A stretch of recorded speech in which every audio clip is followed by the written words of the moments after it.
Bismillahirrahmanirrahim. Assalamualaikum warahmatullahi wabarakatuh. Baik, anak-anak selamat datang di kelas tari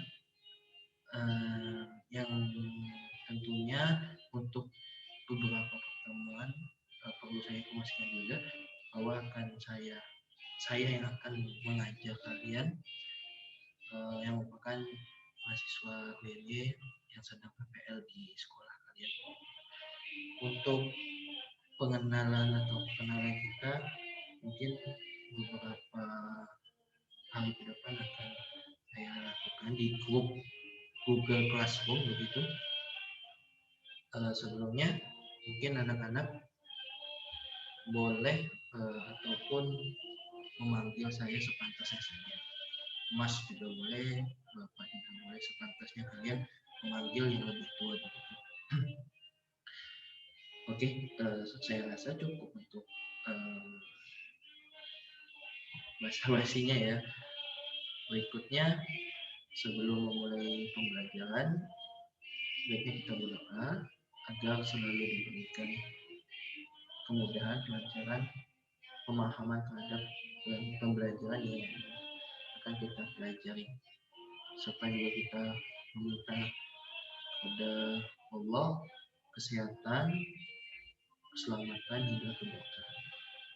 Berdoa dimulai. Bismillahirrahmanirrahim. Raditu billahi rabban wa bil islami dina wa bi Muhammadin nabiyyan wa rasulan rabbi zidni ilman warzuqni fahman rabbi shrah li sadri wa yassir li amri wahlul 'uqdatam min lisani yafqahu qawli. Amin amin amin amin. Baik, untuk pertemuan kali ini, pertemuan pagi ini, materi yang akan saya sampaikan terkait perkembangan peradaban Islam di Daulah Fatimiyah pada tahun 909 Masehi sampai dengan 1171 Masehi. Sebelum kita menilik lebih jauh terkait Daulah Fatimiyah ataupun dinasti Fatimiyah ini, setidaknya kita mengetahui bagaimana awal mula ataupun latar belakang ataupun sejarah berdirinya daulah ataupun dinasti ini. Nah, dari buku yang saya dapatkan dari Ibu Nurul yang seharusnya mengajar, namun saya gantikan sejenak begitu, ada beberapa poin dalam buku itu yang saya dapati terkait sejarah berdirinya dinasti ataupun daulah Fatimiyah. Yang pertama itu melemahnya dinasti Abbasiyah diperkuat dengan bahwa dinasti Fatimiyah merupakan keturunan sah dari Rasulullah SAW. Jadi anak-anak harusnya sudah tahu ya, sebelum dinasti atau daulah Fatimiyah ini ada, sebelumnya pasti ada dinasti-dinasti lain. Salah satunya itu dinasti Abbasiyah. Setelah dinasti Abbasiyah ini runtuh, karena memang dalam masanya ada beberapa hal yang membuat suatu dinasti ataupun daulah itu runtuh, entah itu karena kesalahan ataupun yang lainnya. Nah, karena hal tersebutlah ada beberapa orang yang meyakini ataupun membuat inisiasi bahwa harus dilakukan ataupun dibentuk dinasti Fatimiyah, dinasti yang baru, yang tentunya dengan garis keturunan sah dari Rasulullah SAW. Selanjutnya, terdapat dua arah pandangan ataupun pendapat. Yang pertama itu Musa Al-Kazim, Imam ke-7, dan yang kedua Ismail bin Muhammad Al-Maktum, Imam ke-7. Nah, Imam ke-7 di sini yaitu Imam ke-7 Syiah kalau nggak salah ya. Syiah, iya kalau nggak salah. Kalau tidak salah saya baca di buku tersebut.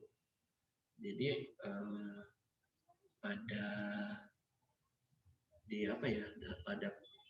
suatu kelompok ada dua pendapat yang mereka yakini. Sebagian meyakini Musa Al-Kazim itu Imam ke-7, sebagiannya lagi meyakini Ismail bin Muhammad Al-Maktum Imam ke-7. Nah, dari dua pendapat ini menjadikan titik berat terciptanya ataupun terbentuknya dinasti Fatimiyah ataupun Daulah Fatimiyah. Dalam gejolak berdirinya dinasti ini atau Daulah ini, setidaknya terdapat salah satu gerakan yang dinamakan Syiah Ismailiyah. Nah, gerakan ini yang merupakan turunan dari pendapat kedua, yaitu orang-orang meyakini Ismail bin Muhammad al-Maktum merupakan imam ketujuh.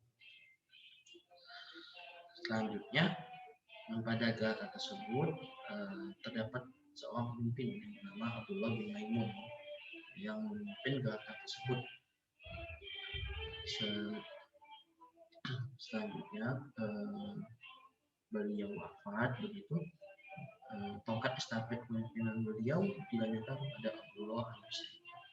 Dan pada akhirnya pemimpin gerakan tersebut dipegang oleh Said bin Husain al-As-Salamiyah atau juga dinamakan Ubaidullah al-Mahdi yang sekaligus menjadikan tokoh berdiri dinasti ataupun Daulah Fatimiyah melalui gerakan tersebut.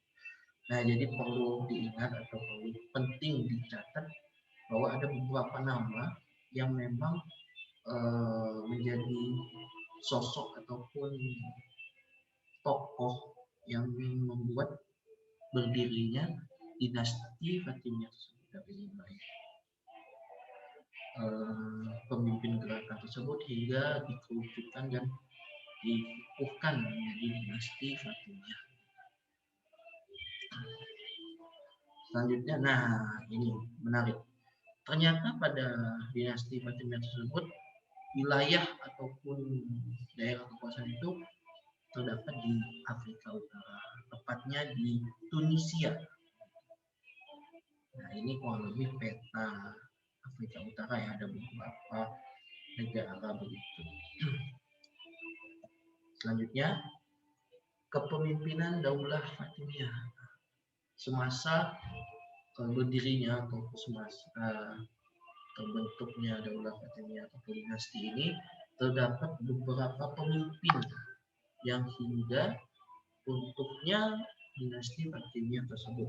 Setidaknya di sini ada 8 pemimpin yang secara runtut berdasarkan tahunnya. Setidaknya itu ada Al-Mahdi, Al-Qaim, Mu'is Lidinillah, Al-Aziz, Al-Hakim, Al-Zahir, Al-Muntasir, dan Al-Musta'di. Nah, tiap-tiap pemimpin ini tentunya memiliki karakter yang berbeda-beda dengan gaya pemimpinannya masing-masing. Nah, selanjutnya kemajuan peradaban pada masa dinasti Fatimiyah. Tentunya pada suatu daulah atau dinasti terdapat kemajuan ya dari peradaban tersebut, khususnya di dinasti Fatimiyah. Nah, dari buku yang saya dapat, saya membuat lebih ringkas ataupun lebih mudah, semoga saja ya lebih mudah dipahami oleh kalian beberapa kemajuan ataupun faktor gitu ya. Jadi kemajuan peradaban ini dimaknai dalam 3 sisi. Nah, kalau diingat ya ada 3 sisi yang dimaknai sebagai kemajuan peradaban. Yang pertama itu administrasi, kedua kondisi sosial, dan yang terakhir kemajuan ilmu pengetahuan dan kesusastraan. Nah, setidaknya ada 3. Jika ada sisi lain ataupun faktor lain, mungkin nanti bisa anak-anak sampaikan di pertemuan berikutnya ataupun nanti di Google Form ya. Soalnya nanti ada beberapa pertanyaan yang akan saya ajukan kepada kalian melalui Google Form sekaligus untuk presensi kalian begitu. Oke, yang pertama ada sisi administrasi. Sisi administrasi ini dilihat pada pembagian 2 kelompok pada dinasti Fatimiyah ini. Dua kelompok ini yakni kelompok para ahli pedang dan para ahli pena. Nah, tentunya di sini sudah kelihatan ya perbedaannya. Ahli pedang yaitu angkatan ataupun yang berperang, sedangkan ahli pena yaitu ilmuwan-ilmuwan. Selanjutnya ada kondisi sosial. Kondisi sosial ini mampu dimaknai meliputi sistem administrasi yang baik, aktivitas artistik, luasnya toleransi antar umat beragama. Nah, penting ini. Toleransi itu sangat penting. Dari dulu pun toleransi itu menjadi tolak ukur kemajuan suatu peradaban. Efisiensi angkatan perang, laut, hingga kejujuran pengadilan, dan terutama perlindungan terhadap ilmu pengetahuan dan kebudayaan. Dan terakhir, kemajuan ilmu pengetahuan dan kesusastraan ditandai dengan pembangunan lembaga pendidikan, perpustakaan yang menjadikan hal tersebut memprakarsai ataupun yang membuat melatar belakangi lah pengembangan ilmu hingga kebudayaan. Dan yang terakhir, adapun hikmah mempelajari sejarah perkembangan Islam di abad pertengahan. Tentunya di abad pertengahan ini ada beberapa dinasti ya sebelum masuknya di dinasti Fatimiyah. Setidaknya ada 4 poin penting yang perlu anak-anak ataupun yang perlu kalian tahu apa sih hikmahnya. Ini saya rangkum dari pertemuan yang sebelumnya ya, yang sempat diberikan materinya oleh Ibu Nurul begitu. Yang pertama, Bani Abbasiyah mengajukan Bani Umayyah. Walaupun hal itu terjadi, perluasan wilayah Islam masih tetap dilanjutkan hingga pada titik kebudayaan Islam eksis berkembang di Eropa. Hal ini juga menunjukkan bahwa semangat dan cita-cita kaum muslimin sangat tinggi. Dan terbukti hanya 8 diikuti 4 abad di negara Spanyol hingga wilayah semenanjung bahkan bisa dikuasai oleh kaum muslim. Yang kedua, dalam melakukan sesuatu perlu dikuatkan dan perkokoh niat dalam hati. Niat hanya karena Allah, karena jika tidak, kehancuran akan datang. Hal ini terbukti pada runtuhnya Bani Umayyah, Bani Abbasiyah, Bani Umayyah II dengan melihat kuasa kekuasaan dan harta kekayaan. Nah, di sini kita penting ya memperbaiki niat, karena niat yang baik tentunya akan dimudahkan jalan-jalan berikutnya. Yang ketiga, dalam menaklukkan sebuah negara atau wilayah, kaum muslim melakukan dengan yang telah semestinya dilakukan, seperti tidak memaksa orang muslim untuk masuk ke dalam agama Islam. Ini merupakan contoh toleransi antar umat beragama. Dan yang terakhir, Eropa memiliki kemajuan ilmu pengetahuan yang begitu bagus. Hal ini tentu didukung perannya, ada bukan perangnya, peran atau andil gitu orang-orang muslim, lebih khusus sarjana muslim.